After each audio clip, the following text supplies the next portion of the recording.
Hello, dear listener. How do you do? Welcome back to another episode from the Winning It Talks podcast. I am Vishwanath, your host.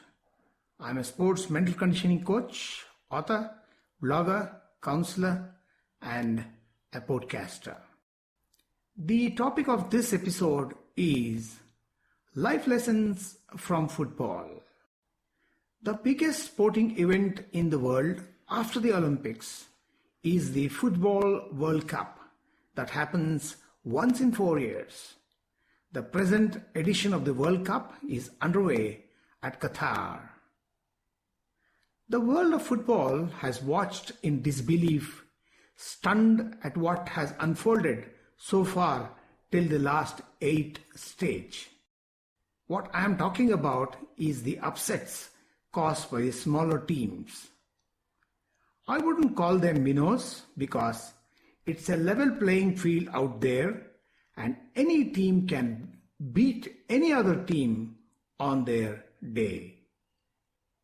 Big teams like Brazil, Germany, Poland, England, Uruguay, Portugal and Spain have been shown the door. For the first time, 3 Asian and 2 African countries made it to the round of 16. Just to remind you, Italy didn't qualify to the finals of the World Cup. They were eliminated in the qualifying stage prior to the World Cup.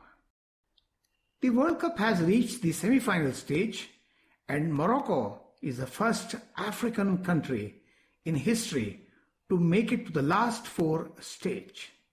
France, Argentina, and Croatia are already there with Morocco.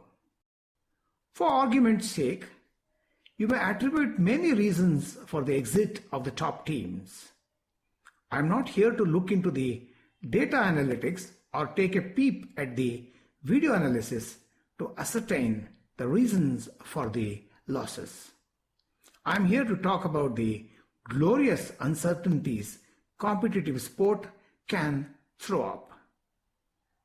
After every loss, every team with its manager, the coaches and the analytics staff would huddle together to analyze the reasons for the mistakes and the debacles to see that the team is better equipped to deal with situations in the future.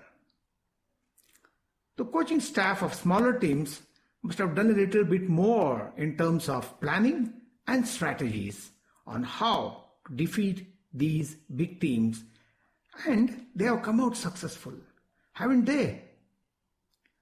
In the history of World Cup football, only 8 teams have won the cup, and these are from European and South American countries. An Asian or African country is yet to win the World Cup. And when you talk about the top 8 teams and going by their past performances, form of the present crop of players and which top clubs they represent, one would be tempted that one of the top 8 countries will win the World Cup. But it doesn't happen that way. The other countries, especially the Afro-Asian countries, had better ideas and they have shown their intentions with their performances at Qatar so far. Things have worked out differently for the top 9 countries and 7 of them have been eliminated before the semi-final stage. Barring Argentina and France, 2 teams, Brazil and Portugal, were eliminated in the quarterfinals. These top teams are rich in talent and experience, and there is a legacy passed on by the predecessors since generations. They obviously would have worked hard under the world's most reputed coaches, but then what happened was not expected. In many of the matches where these top teams were up against, they were in control with better percentage of ball possession and they made shots at the goal maximum number of times. but the underdogs came up with a goal when it mattered and won. The big boys were left wondering.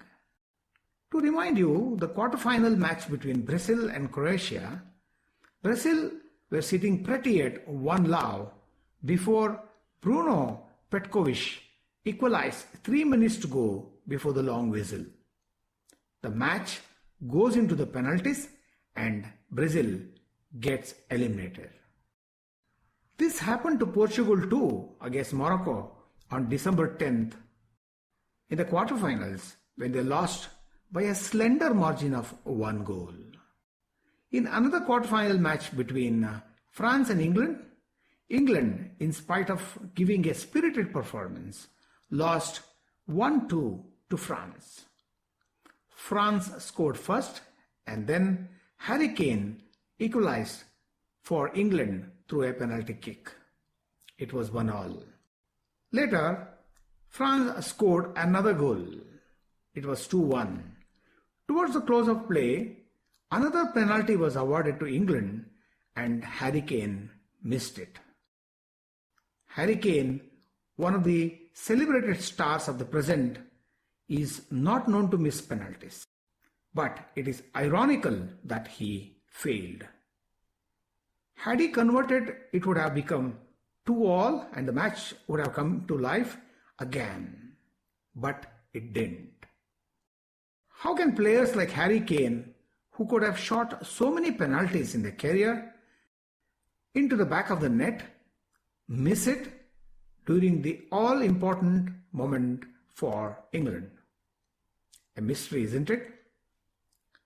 Once a great footballer, after missing a World Cup penalty, said, "I could hit 100 penalties blindfolded, but that day I missed."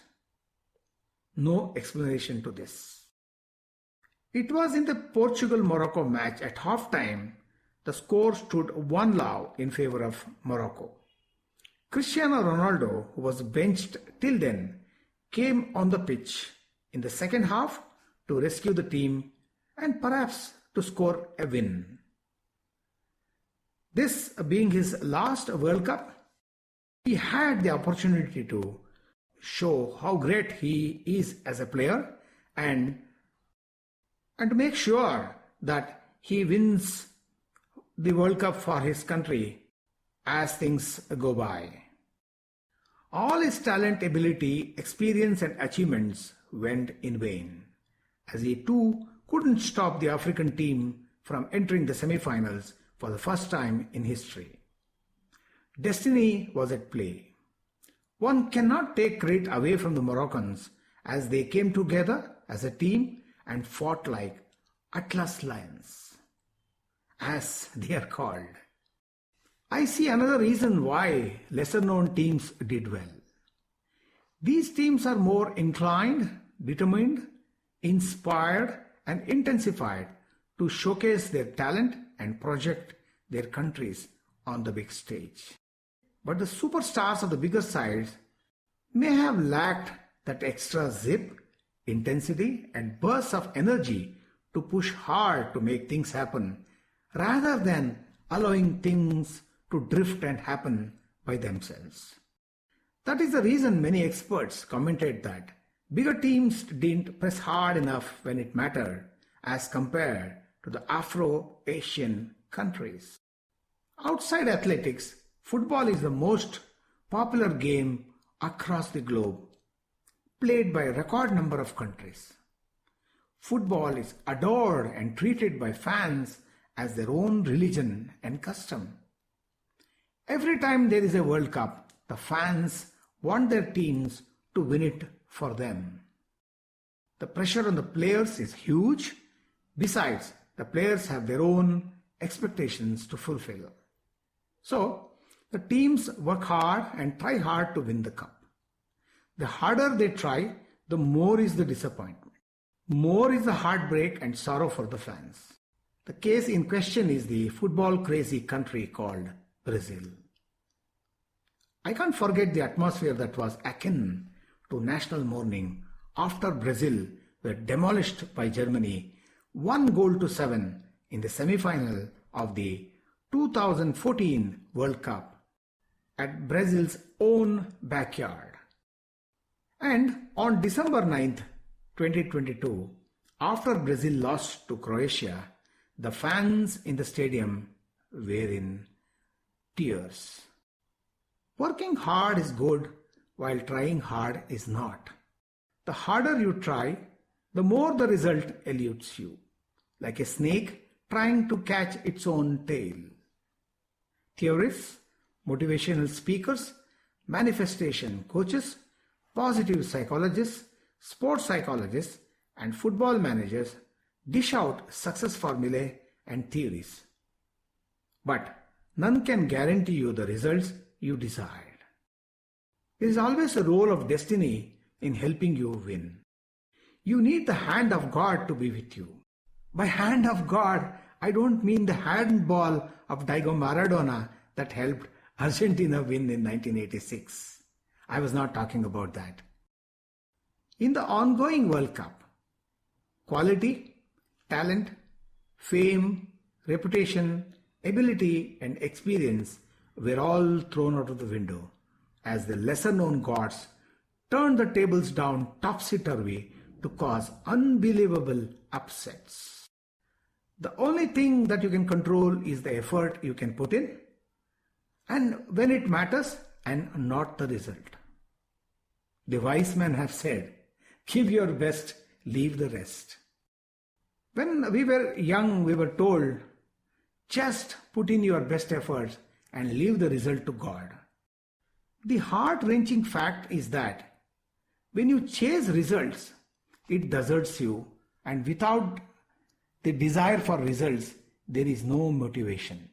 A catch-22 situation. We sports psychologists and mind coaches say, sustain your motivation, put in your best efforts, execute, and allow things to happen. They will happen for you. Are you asking whether you should be lucky to win? Yes. In football, you require that element of luck. But luck is a mystery that you can't reach out to when required.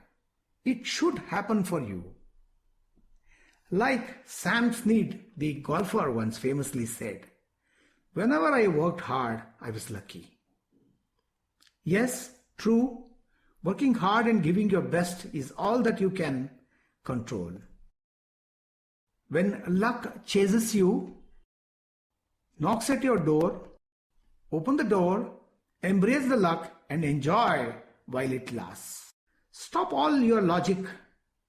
Trust in the unknown and the mystical. Stop trying to control the results of everything you do in life. Science has no explanation to everything that happens in this world. There is a famous quote that says, "When logic stops, magic begins." So, folks, surrender to the divine forces, experience the magic that happens in your life. This is Vishwanath signing off for Winning Its Talks podcast. My brand of psychology is common sense psychology. It is simple, uncomplicated, and practical. For those of you who want to reach out to me, you can call me on 97-393-72319 or mail me to viswanathor@gmail.com. Guys, bye for now. Let's catch up again for the next episode.